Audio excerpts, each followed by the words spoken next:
Fearing the actions of Superman are being left unchecked, the Dark Knight takes on the Man of Steel, while the world wrestles with what kind of hero it really needs. With a new threat arising, it's up to Superman and Batman to set aside their differences and stop the destruction of the world, their home. With a new cast of heroes and villains joining the universe that was set up brilliantly in Man of Steel, Batman v Superman cranks it up to 11, and as enjoyable as it may be, it falters along the way. Dawn of Justice sees a new Bruce Wayne Batman introduced for this universe, and I'm happy to say Ben Affleck nails this role as an older, more aggressive vigilante. His side of the story is well developed, there's a solid foundation on why he doesn't trust Superman and how he goes about planning his downfall. It may take a solo film to show how he became this way, but for now, Affleck may be the best Batman yet. The new Alfred in Jeremy Irons and the returning Laurence Fishburn as Perry White are the older, wiser characters that provide much needed words of advice for our heroes. Superman himself, Henry Cavill, has a slightly lesser time of progressing his character this time around, and actually looks rather stoic in some key scenes. Yet him and Amy Adams' Lois Lane are the real heart of this story, and the closing scenes may get you a bit teary-eyed. Gal Gadot as Wonder Woman is very good, even though she only has a dozen lines in the whole film. To see her in action during the last act is probably the best vindication for her casting.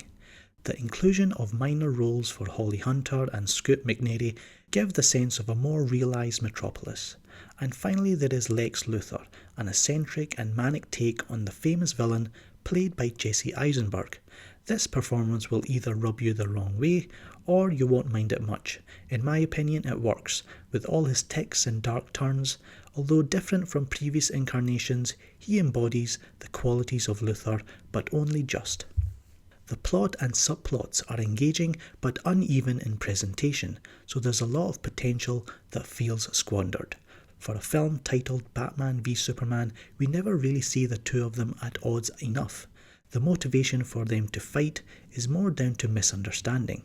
The introduction or tease of other Justice League members during one scene in particular, although interesting, felt rushed. In fact, the film just tries to include too many ideas from sources like The Dark Knight Returns, Red Son, and another that surprised me, which was my big worry going in. And despite all that, without doubt the most geeky fanboy moment was the Nightmare Batman scene, weird and bizarre in all its glory, a huge tease for what's to come in the franchise. The film has a more comic book style than most. It never drags and gets to the point quickly, moving along like a breeze. Yet annoyingly, the structure of certain scenes felt jarring, like it's about to reach greatness but then diverts to subplots that are either uninteresting or take too long to resolve. The last act is the biggest victim of this. For whatever problems the film has, I feel its dark and grim tone is not one of them. The DC comics have always been known for their psychological and political themes, so I'm fully on board with the direction taken for this new universe.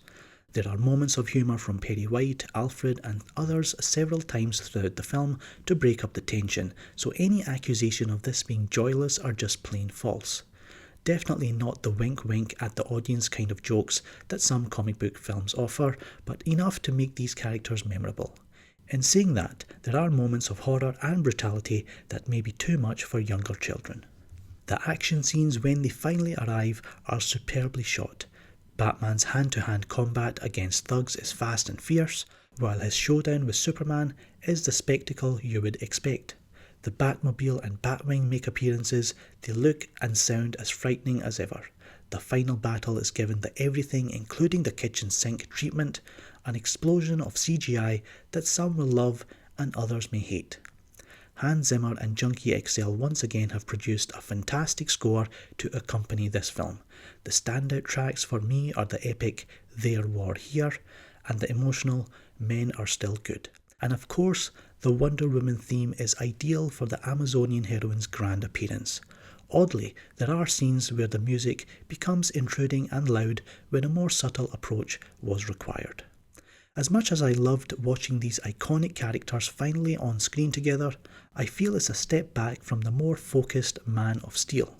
Whether it's the direction under Zack Snyder, or the writing of Terrio, Warner Brothers will need to make a few changes to hit a home run next time round. The critics have made their feelings known with a nonsensical overreaction, but Batman v Superman feels like one for the fans.